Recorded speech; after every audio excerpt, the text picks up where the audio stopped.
Jim, let's go to our next question. This one was sent to CornyDriveThru@gmail.com from Michael Pallas. On the April 13th, 2017 episode of the Arcadian Vanguard show. Oh, good Lord. What? I'm not even sure which show that is. I was about to say, are you even going to remember this? You talked about how you would have handled Triple H and Shawn Michaels post-curtain call. Let's say Vince McMahon had fired Triple H and then did as you laid out in that episode, which was working the belt off of Michaels and then firing him. How would things have changed in the WWF?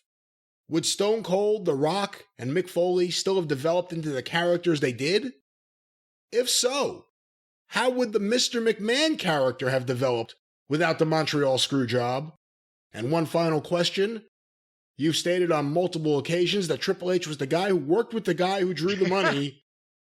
Who would have you taken on that role? I'm not exactly sure what. Who would have taken on that role? What role? The role of the guy who worked with the guy that drew the money. Well, you said sometimes there's nobody to take on that role. Or other times you use the guy that you've got or whatever. But backing up, in hindsight, no, Stone Cold Steve Austin, Mick Foley, the other guys that he mentioned would have gotten over whether Shawn Michaels was there or not. Shawn Michaels did not.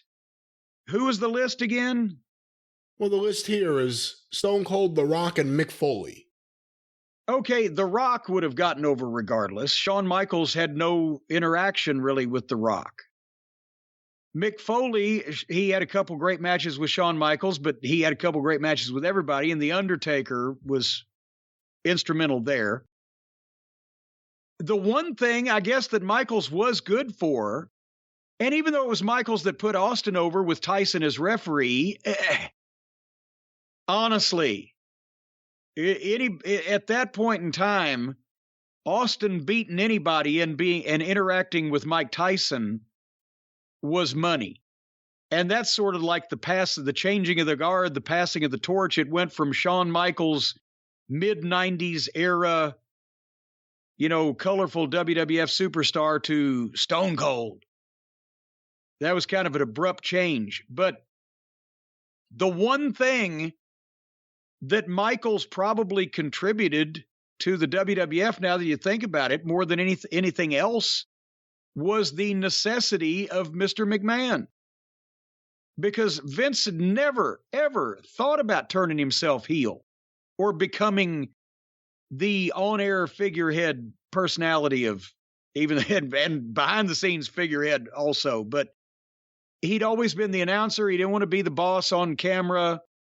He'd always been the babyface straight guy, but Mr. McMahon became one of the greatest heel gimmicks in the history of wrestling. And then, of course, it ruined it for everybody else because now you've had 20 years of evil fucking owners. But without having to a self-absorbed, obnoxious, immature, pill-addled fucking prick in Michaels, and not having Bret Hart that fucking you'd screwed out of a contract, and now you give him the opportunity to go to the competitor while he's still your champion. And that whole dynamic, you wouldn't have had Mr. McMahon. So that may have been Shawn Michaels' great contribution to the WWF, being in the mix that caused the emergence of Mr. McMahon. In terms of what would have happened if they were fired after the curtain call and after Vince could get the title off Shawn, do you think it would have meant much at that point if Shawn had gone to WCW? Triple H, it wouldn't have mattered at that time. Again, he wasn't Triple H.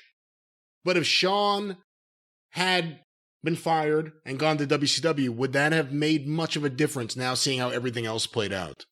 I think it might have, honestly, it might have helped the WWF and fucked WCW up even more. Because now you've got, instead of just having Hall and Nash, who were manipulative and part of the group that was going to take over wrestling, but not the one that was an active head case, pill problem, impossible to deal with prick. You put him down there, Michaels in his prime, button heads with Bischoff, Nash and Hall are trying to keep him straight. Everybody else in the locker room would have hated him, especially all the longtime WCW talent and all the, luchadors and guys that they brought in at that time that he would have treated like flunkies. So it actually might have helped because it would have been a miserable locker room. People would have been even more fighting amongst each other than there was already. If Michaels was in WCW, there wouldn't have been as much control on him there as Vince had, which was precious little in a lot of cases. So the Attitude Era might not have happened because he might have sabotaged WCW before they got going.